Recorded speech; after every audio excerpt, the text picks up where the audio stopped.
This episode is brought to you by Companion. Iris and Josh seem like the perfect match, but when a weekend getaway turns into a nightmare, Iris realizes that things aren't as perfect as they appear. From the creators of Barbarian and the studio that brought you The Notebook comes a twisted tale of modern romance and the sweet satisfaction of revenge. Companion, only in theaters January 31st. Rated R, under 17, not admitted without parent.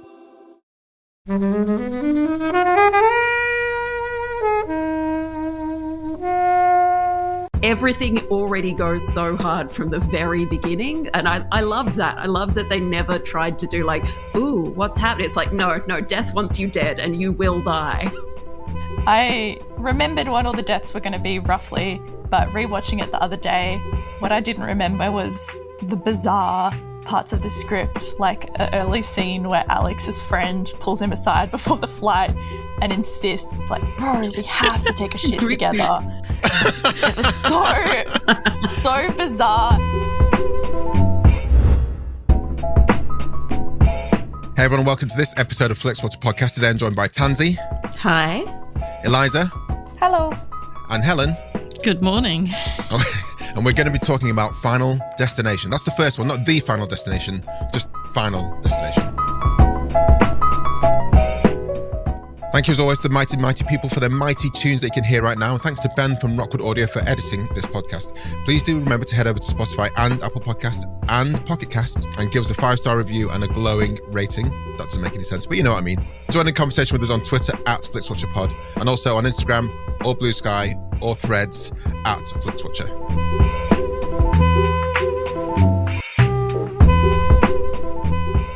Hello film fans, welcome to this episode of Flixwatcher podcast. Our guests today are Eliza and Tansy. Over to you please, Tansy, to say hello to our listeners and tell them a little bit more about who you are and what you do, please. Hello, I'm Tansy and I am the host and I guess researcher of Going Rogue, which is a podcast about movies that have gone wrong in some way. I guess the easiest way to explain it is it's true crime, but no murders, just bad movies. I feel there might be murders somewhere along the line. I feel there's some dead bodies there somewhere. It's a matter of time before we have to be like, well, we don't know what happened to him. It's unsubstantiated, but we feel moida is afoot. Oh, doing Coppola, there's a few questions. So I was introduced to your podcast via the guys at Filmcast and David Chen. I don't know if you know him, but... Yeah, we're good mates. This is why I love listening to podcasts and you hear another review and I'm like, stop, dial that in, subscribe. And then I did share your podcast with we have a UK film podcast network on WhatsApp. And I shared it immediately with those guys saying, listen to this podcast. And then I reached out to you guys. And then you reached us in touch with Eliza. Eliza, who are you? Hi, my name's Eliza. I'm also based in Melbourne. I'm a film critic and me and my brother run the podcast Midnight Screening, where we talk about the movies you probably shouldn't be staying up too late to watch, a lot of genre stuff, a lot of horror stuff, and we happen to make horror shorts on the side as well. So it's all very spooky. Where can we find your horror shorts? Some of them are on YouTube, some are still coming together. But our Instagram would be a good spot to start to get updates on anything or links to any of the little found footagey quick ones that we've done. Okay. Well, we'll definitely put those in the show notes. But can you tell us, what do you mean by films you shouldn't be watching after midnight, like it's a kind of Gremlins type thing? Yeah, it's like, I think we're trying to live vicariously again through like our child selves, where you'd stay up too late or like you'd be watching something you're scared that your parents will come in and catch you watching or whatever. So it's a lot of stuff that scared us when we were little, or stuff that even as adults we're like, wow, should anyone watch this? This is really graphic and disturbing. Nightmare on Elm Street, that was the one, wasn't it? That really traumatized you as a kid? I just remember that was one that we really shouldn't be watching, and it was one that obviously you shouldn't really watch before going immediately to sleep, because so true. Yeah. Things happen when you sleep. I'm a notorious kind of scaredy cat, so yeah, I had a list of those films I shouldn't watch. But this is also when, because I grew up in the 80s myself and Ellen, not sure how old you guys are, but I don't want to put a date to you, but this is when I learned how to do the video VHS timing thing, so I could watch those films without my parents knowing. And when I record them, run downstairs in the morning, get the videotape, and then when they're out, we put it in and then watch RoboCop. That's great. See, I was also a big scaredy cat. So my like resounding horror childhood memory was like a horror comedy that I was just absolutely horrified by. I was like, there's an axe murderer. Oh my God, there's an axe murderer. It turns out it was like this very raunchy, ridiculous comedy show. It was a comedy axe murderer, but it gave me nightmares. Anything can give you nightmares. I used to have nightmares from a film we've had on this podcast, A Never-Ending Story, which is a U. Oh, yeah. But it's the bit where he's been chased by the dog in the mud pits. Scary time. And I'm like, that just absolutely terrified me. Yeah, they like went ham on that puppet. It's horrible looking. They did, yeah. And Tansy, you said this film we're talking about, Final Destination, you'd never watched this because you were scared. Yeah, I was a little scaredy cat, and I remember someone described the log truck scene, which I think is in Final Destination 2. It's not in this one, but someone described that scene to me, and I was so scared. I was like, I'm never watching any of them. I mean, a generation scarred with that. I mean... So, Eliza, can you tell us why you chose Final Destination, and then you got 60 seconds to give us the synopsis? Okay. Yeah, I just have a completely different brain chemistry than the rest of you, I guess. Final Destination... You're different. Final Destination was sort of the first film horror franchise that me and my brother Noah, who I did the podcast with, got into, where we became obsessed after the first one and watched all of them. And I love them because you do take them with you. Like now you're never going to drive behind a truck with stuff on it without thinking of the movie and slowing down or overtaking them or whatever. Like it's the horror of them is so kind of menial that you can take it with you into your daily life. And I don't get that from... sounds horrible. Yeah, isn't that great? What a little treat. Yeah, I think they've impacted me, and I think they're hilarious as well. Just the way they play with your expectations. Okay, you've got 60 seconds for the synopsis, and that starts now. Okay. So on a student trip to Paris, one of the students, a high schooler called Alex Browning, has a vision of the plane crashing horrifically. And he and a few friends and a few enemies are hurried off the plane in a panic. When the crash does happen, the survivors of the plane crash, Alex and his mates, are slowly picked off one by one, but not by a horror movie villain or a masked killer. They're picked off by seemingly death itself through these Rube Goldberg-esque death sequences where they're killed by household items or insane coincidences. And Alex and his new girlfriend, bizarrely named Clear Rivers, find out from a mortician that death seemingly has a design and it's coming after the survivors who were intended to die on the plane. So they have to figure out the pattern and try to break it or trick it in some way so that they can survive.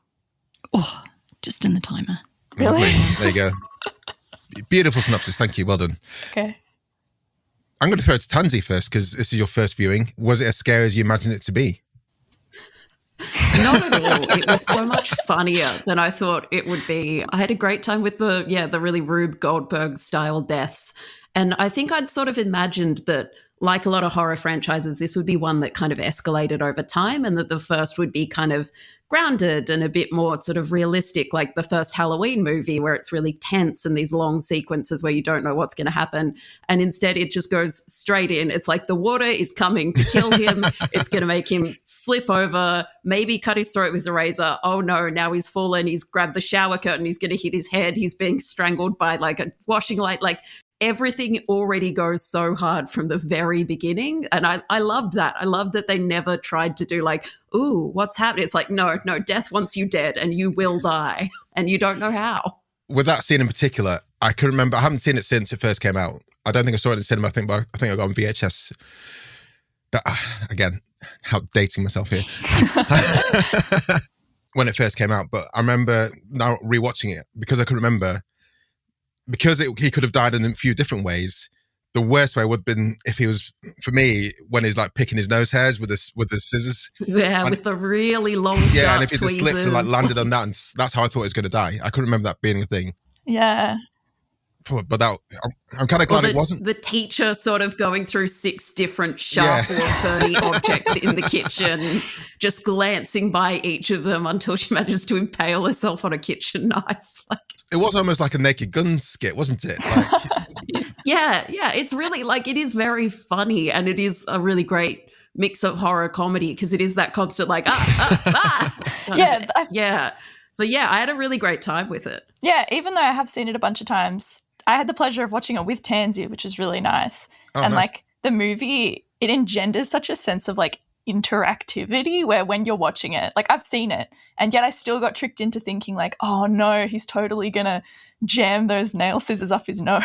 Like the misdirects still get you so much. And like, I'm sure we'll get on to talking about this later. I don't think this is the best film in the series at all, but it maintains that tone throughout each of the movies that, you're always being given these red herrings of like, oh crap, it's going to be that. And then it's like, they'll be like juggling knives and cooking up like grenades and then they'll be smothered to death by a pillow or something. Like it's so ironic. Yeah, and I've heard that there's no sort of continuing cast. It's not like Michael Myers or Laurie keeps showing up. It's not like they're trying to build a mythology. They're like, every time if you try to cheat death, death is coming for you. And he's just a random bunch of people having the worst time imaginable. And I like that. I like the lack of mythology to it. Yeah, it's great. You can jump in and watch any one, which is a real treat. Just going to throw it to Helen. I'm sure you're a fan of these films. I am, yeah. They're one of my favourite horror franchises. And I think when people talk about comfort watches, they're weirdly like my comfort watches. And I've settle down with a cup of tea and watch people get killed. But yeah, I really liked how just wildly inventive and completely ridiculous and incredibly tense all of the setups are. And yeah, I've seen them all a few times, and this isn't the best one, but it does set it up really nicely. And they do a little bit of mythology, and when they get like a bit later on, like they search the internet to see what's happened, but it doesn't rely on that. And I think that's why it's a huge success. There's a couple of other things that I really love. So Tony Todd is in this. Tony Todd's Candyman is one of my favourite horror characters ever. This one and the third one. So this one's directed by James Wong and written by, Glen Morgan. And they both worked on the X-Files quite early on. And they did the Tombs and Squeeze episodes. So they're two of my favourite X-Files as well. So Squeeze also has Victor Toombs in it as well. So they're kind of coming from that kind of background.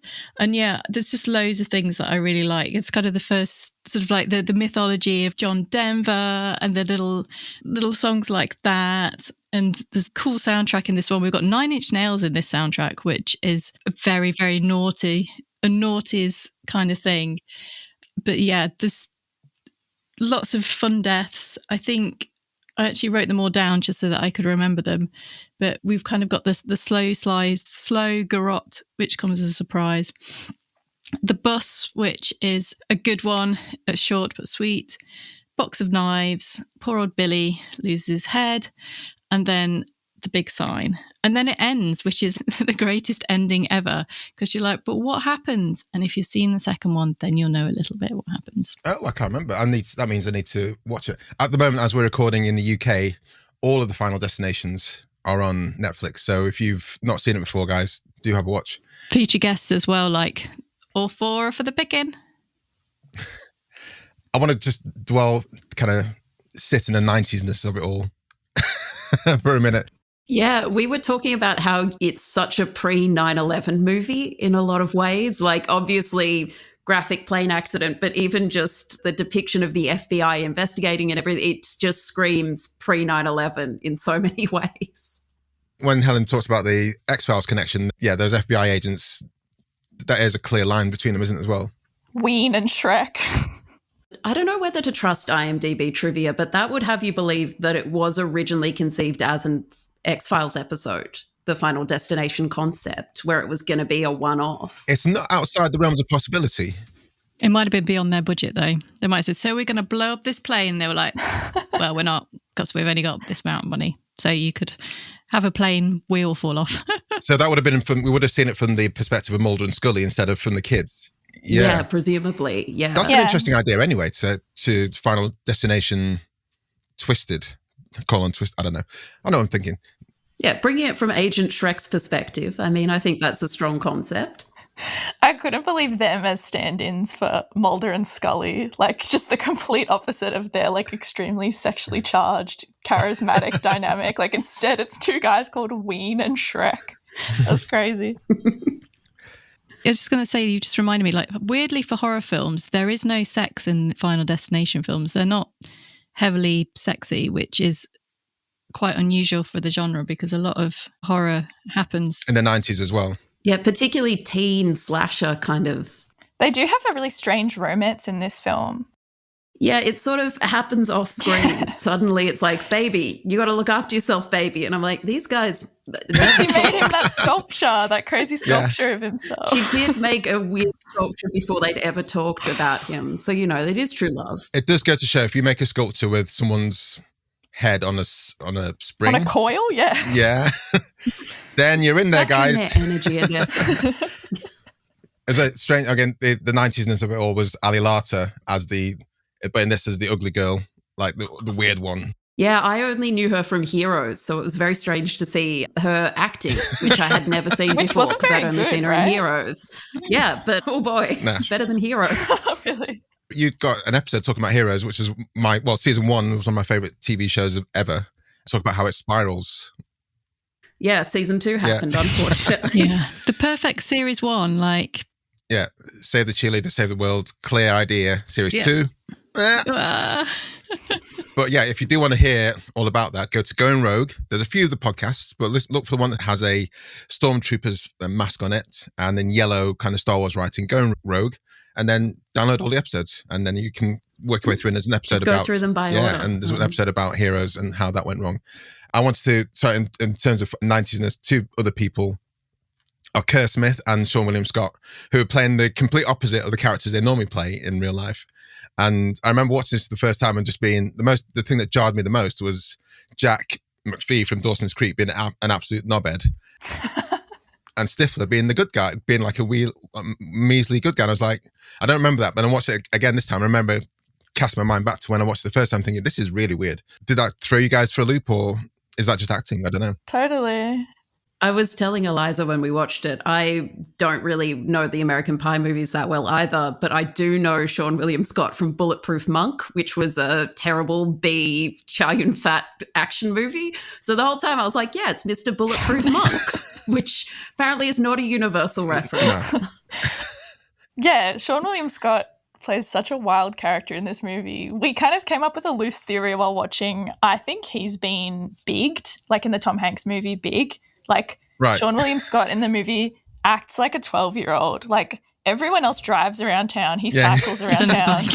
He wears overalls. He's wearing clothes that are way too big for him. And like, his energy is very like, I don't want anyone to realize. So, yeah, no, I'm a hockey he's so guy. Cheery.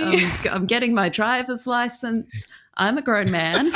And he seems to not grasp the concept of death. He's never that scared of, or he's never that aware, I guess. Like everyone else will be driving him around and he's in the back seat and he'd be like, what's going to happen? Where are we going? Like a baby. And so I felt for him. I wanted to protect him in this movie.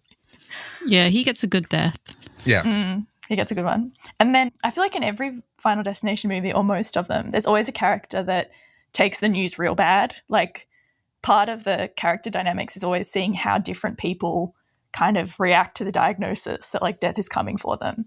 And there's always one person that is real macho and egotistical about it and is like, not me. And in this movie, the Kerr Smith character literally says like, I'm never going to die. I'm going to live forever. I like your attitude, sure. I like your optimism, kid, but also you don't know what film you're in yet. Yeah. But I mean, I was just like, why are you trying to run people over? You've just narrowly escaped death.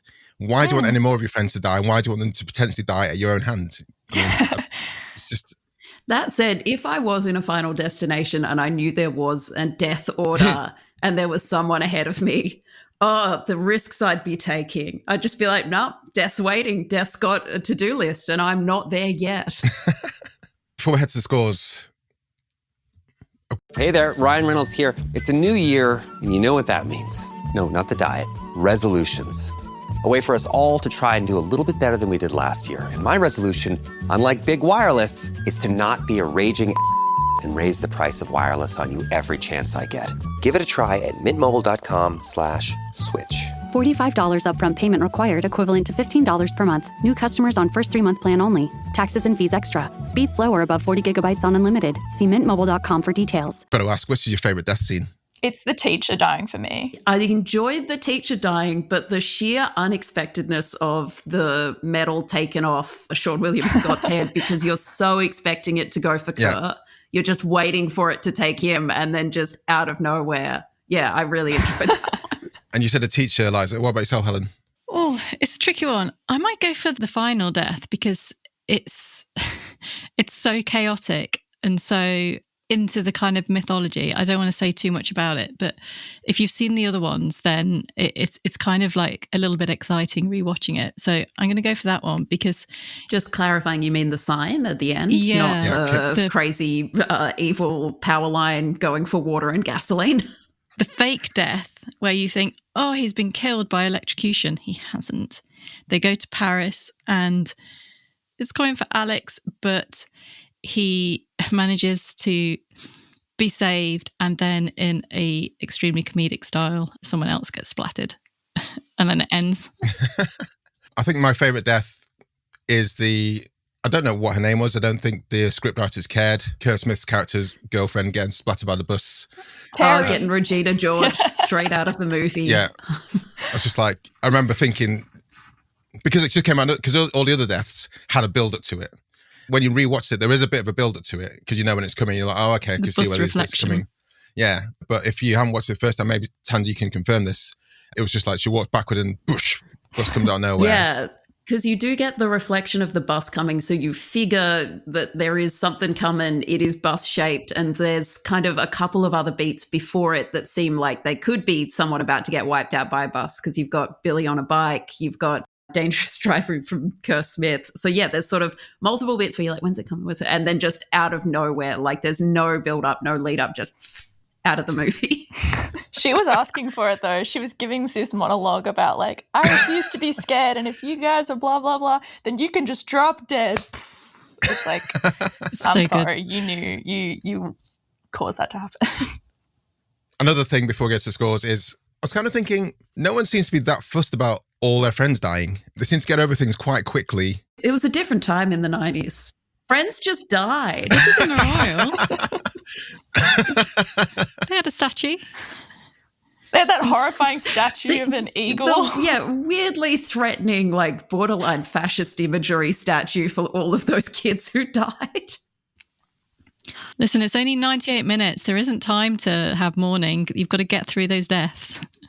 Yeah, Alex's parents in particular seemed very blasé, just like falling asleep watching the rolling coverage of all of those kids that their kid went to school with dying, and letting him just, just watch it. It's part of his grieving process. Yeah. Well, let's head to the scores.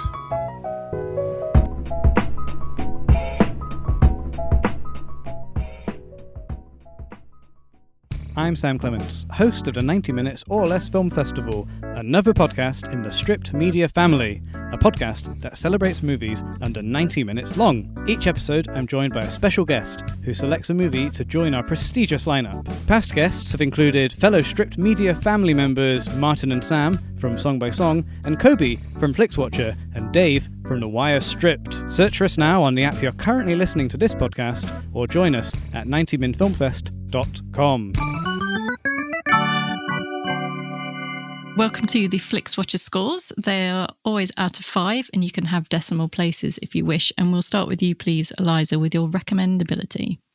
Recommendability, I think I'm taking into account the other films, where if someone said, oh, have you seen anything good lately? Should I watch this movie? I would go to say, watch the third one or the fifth one. So for Final Destination, the original movie, I would give it a 3.2. Oh, really? Yeah. Interesting. Not super, super high, just because I don't want them to watch this one and then be like, that was okay. I want them to go straight for the gold.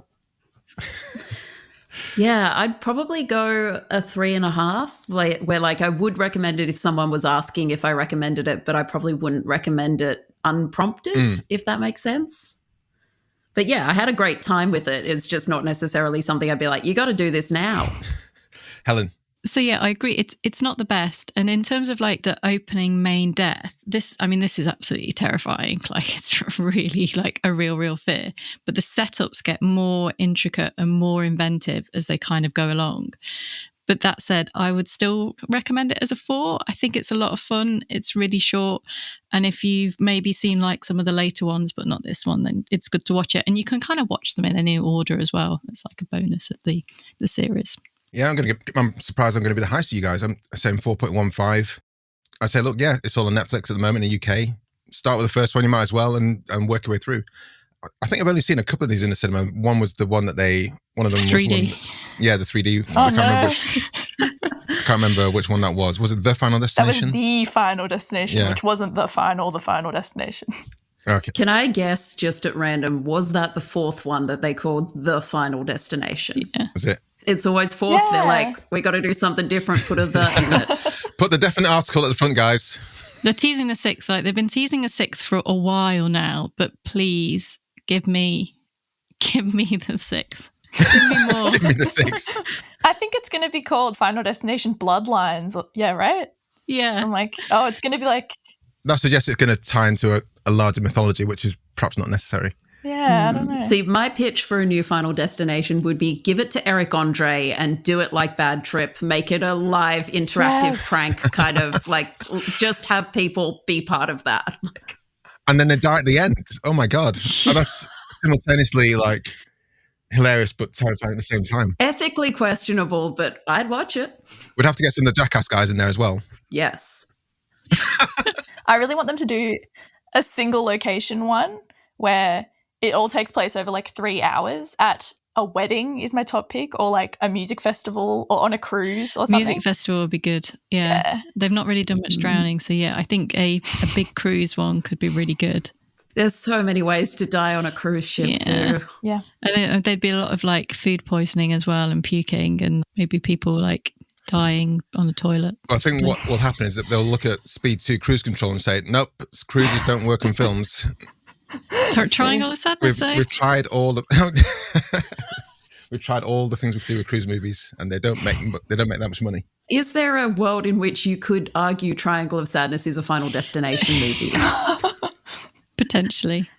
That they all should have gone down on that luxury cruise. Yeah, it doesn't go well for them once they're off the cruise. Repeat viewing score, Eliza. This yields well on a repeat viewing. I would give it a 4.33. Like knowing what the embracing the spirits of the decimal places. I like it. I love it. Yeah, so accurate. I remembered what all the deaths were going to be roughly, but rewatching it the other day, what I didn't remember was the bizarre parts of the script, like an early scene where Alex's friend pulls him aside before the flight and insists, like, bro, we have to take a shit together.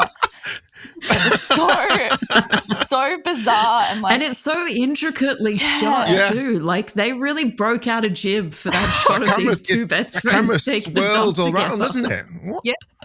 I was like, what is going on here? If my friend said, let's go to the toilet together. I guess it was meant to be like a funny moment, but he's so earnest about it. Like it would terrify me if a friend came up to me like this.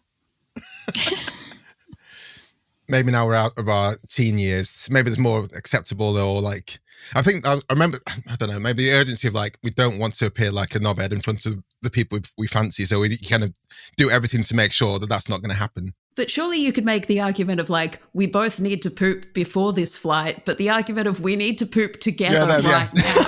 Different angle. That's real friendship. That's the extra layer. Tansy, repeat. You've seen it once. Are you going to watch it again? Yeah. Can I even rank it for repeatability? I feel like I would watch the rest of the franchise first. But yeah, I feel like if I hadn't seen it for like a year and it came up, I'd be in. And yeah, now I would know where the sequences were heading and be able to sort of enjoy that setup a bit more. So let's go 4. Awesome. Helen? Yeah, I'm going to give it a 4 as well. I say it's 98 minutes, so it doesn't hang around. And even if you've seen it before, because if you've seen them all, you're like, oh, which one's this one with the, and you're trying to like remember if you can get it right as to which. And I hadn't seen this one in a while. I've seen some of the later ones more recently. And I was still a bit like, oh, can I remember? Oh, yeah, that's good. That's the good stuff. So what's your repeat viewing score, Helen? 4. 4. This is the second time I've seen it, and it's been decades since. So, but look, it's fun. I'll definitely watch it again a couple of times, hopefully before I die. But I feel I want to watch the rest of the season, a bit like Tansy. I want to watch the rest of the series again before I come back to this one. Let's give it a 3.5. Small screen score. Eliza. Yeah, sure. So small screens is the merit of watching it on Netflix or a little screen rather than in cinemas. That's right, exactly. Yeah. We cheated. We watched it at Big mine, projector. which I have a projector, so we chucked it up on the wall. But do you have a cinema? We got surround. I would give it a high small screen score. I think it's not that diminished by watching it on a streaming service, and particularly like in an area where you can chat with someone, you can chat with mates while watching it, which would be very rude in a cinema. So I would give it 4.1. Tansy. Yeah, I think as well, like it's kind of a lost art now that home video isn't as big a market, but this is a movie that was made to live as much on home video as in cinema. So like I can imagine, yeah, small screen, very watchable. It doesn't demand much of sound system. It's a very watchable movie regardless of size. Like it's not like it's going for big cinematic. So yeah, I'd probably give it a 4 for small screen as well. Helen. Yeah, so I think I saw this one at the cinema. I'm pretty sure I did. And it was the bus one that made everyone scream. And it's fun watching horror in the cinema when people kind of scream and there's always someone going, oh no, and things like that. And the Picture House Cinema did an all-nighter with all of them all in one go. That was only last month, wasn't it? Yeah, and I just got back off holiday and I just couldn't stay awake for the whole night of doing it, or I absolutely 100% would have gone and watched them all in one go, just for kind of that shared experience and just to kind of experience them all in the one go like that. But that said, you know, this is like 2000. The CGI is pretty shonky on these, and the 3D ones are a bit like, oh, this really doesn't hold up. So I think they're equally as fun to watch at home. So I'm going to give it a 5. I'm going to give it a 4.5 because I think that it's losing that 0.5 because if I'd seen it in the cinema with unsuspecting people the first time, I think it would have been a bit of a riot. And when I've seen things like Invisible Man in the cinema with people not knowing what's going to happen, it is, as Helen said, it's great to hear people shrieking and like jump out their seats a bit. Horror is such a kind of group watch experience. Like even Eliza was saying, it's great to watch with your mates, like just having other people to feed off when you're in particularly this kind of like exaggerated horror comedy. And this is exactly how I saw it the first time, was with friends from uni, and we all kind of barreled around, again, dating myself, one of those 14-inch portable, quote-unquote, TVs. So had like 10 people in a small room. And, you know, we had a blast with it. Nice. So 4.5. Engagement score. Eliza. I would say 4.2. If I come into the living room and someone's watching this, I'm going to sit down and watch it at any point in the film. Even knowing what the kills are, I'm going to want to see the build up to it. And I think engagement, watching it with someone who hasn't seen it before, is really delightful as well. That's why you're like, Tansy, let's watch this together. Yeah. Yeah, I'd probably give it a 4.5 for engagement because I feel like, yeah, genuinely, if it was on and I just saw a bit of it, I'd be like, oh, what's going on here? Let's keep watching this. Like, let's really get into it. Yeah, it's quite an engaging film. Even just the idea of like, why are these two boys? Why do they need to poop together? Why is he so earnest about this? I need to know the backstory. Helen. Yeah, I think because I've seen this one a few times before, and the first kills come really kind of quick, and then after like the fourth one, it kind of slows down a little bit with the bit in the cabin, and it gets a bit talky. Like that cabin bit's a bit strange, actually, isn't it? Yeah, the other ones don't have that. They're just like kill, kill, kill, kill, and they're a lot kind of less around weird romances and strange sculptures, which is really unique to this one. Honestly, it is. The others are a lot tighter. So I'm going to give it a 3.7. I'm going to give it a 4. I was really engaged in this because I hadn't seen it for a while. And I was trying to work out, I was paying attention to the plane scene where he prophesies the deaths to try and work out if that is the order the death's happening. And then it becomes a bit obfuscated because he's like, oh no, we switched seats. And then it becomes like, oh, that's just a bit confusing. So I couldn't bother anymore. But I do remember with each watch of each film, I try and remember the sequence of the deaths as they're played out in the vision and see if it happens again. So it does kind of keep me hooked. But then ultimately, if you forget half the way through or the story changes, it doesn't really matter. That gives us an overall score of 4.04250. It's good. Decent, above 4. Nice. Nothing.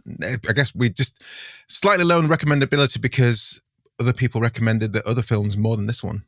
Yeah, it does. Yeah, it's that franchise question. Yeah. Tansy, Eliza, thank you so much. Can you tell everyone where we can find you online? Remind us of your podcast names. Tell us where we can find you on Twitter or Instagram or Threads or Blue Sky. And we'll say goodbye to the listeners. Yeah, you can find Going Rogue on all of the podcast platforms. It's a very popular name. So yeah, it's the one that looks Star Warsy. And you can find me on social media as Tansy Clipboard on Twitter or various versions of Tansy G on other social medias. So why Tansy Clipboard? Because you say that at the end of every episode. I'm like, that's interesting. Because when I was a producer, it was a thing of like, if you were looking for Tansy and you didn't know who Tansy was, it was she's the one with the clipboard. And then I got pink hair and that made life way easier. But until then, it was Tansy has a clipboard. You had quite bright hair for a while, Helen. Did that help identify you to other people? No, maybe not. I mean, there's not that many Helens around, so it would only be like, you know. We've had a podcast where there's been 3 Helens and a Kobe. There's a lot of podcasting Helens. Eliza, where can we find you online? Yeah, you can find Midnight Screening, the podcast, pretty much everywhere, I think. We're at Midnight Screening Productions on Instagram.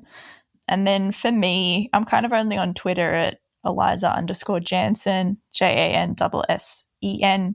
And then my website is elizajanssen.com to find anything else I'm up to. Perfect. Thank you very much, guys. It's been a pleasure talking about Final Destination. Thanks for coming Thanks on. for having Thank you. Bye. Bye. Bye. Enjoyed this episode of Flixwatcher podcast? Why not leave us a 5-star review on iTunes? You can also follow us at FlixWatcherPod on Twitter, and we're at FlixWatcher on Instagram. Thanks as always to the mighty people for their mighty, mighty tunes and Rockwood Audio's editing skills. If you're looking to get your podcast edited as sweet as this, get in touch with Rockwood, ROKK Wood Audio. Tell them Flixwatcher sent you.